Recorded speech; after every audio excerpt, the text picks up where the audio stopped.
Yeah, you know it's bad when I care more about the dragons than I do about the people. I will say though that if you were gonna go by, and I'll make it brief, but it is something to note. Like, if you were gonna go by the traditional and the master on this was always been Tolkien, because he's the one that talked about dragons. I mean, not that dragons have been around forever, but as far as Western lore, everyone's kind of followed the lead of Tolkien. A real dragon wouldn't just do what a writer tells it to do. You know what I mean? A real dragon would have its own reasoning and would be like, "Why am I gonna go fight for you? You gotta convince me."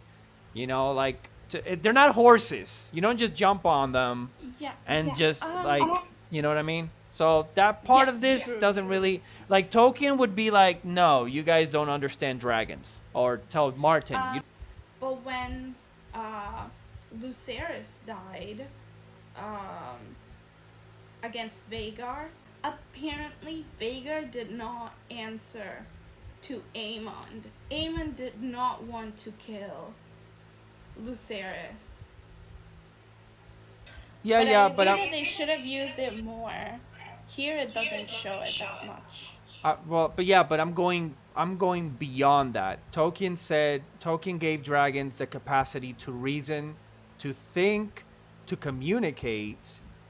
They Ah, were yeah. they were characters of their in and of themselves, not just sentient Okay. beings. You know what I mean? They could Okay. actually they make their own decisions, and Oh, right, right. I just remembered Smog.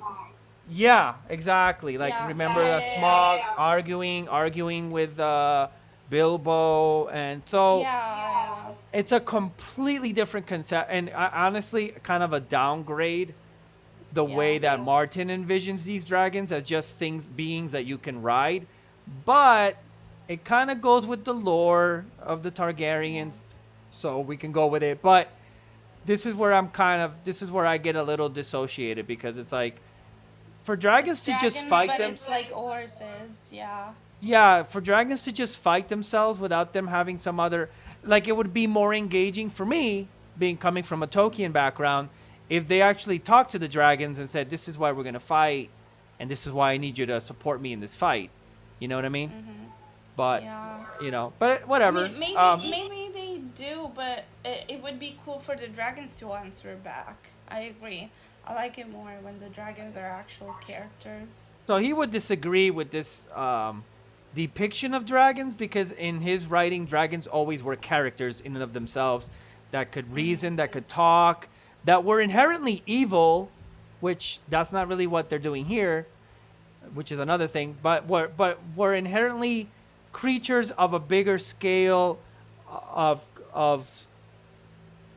a process of a world that's developing into a big conflict, which here it's the night walkers or whatever, but and I Yeah. do like that the dragons tend to have a kind of positive spiritual connotation in this.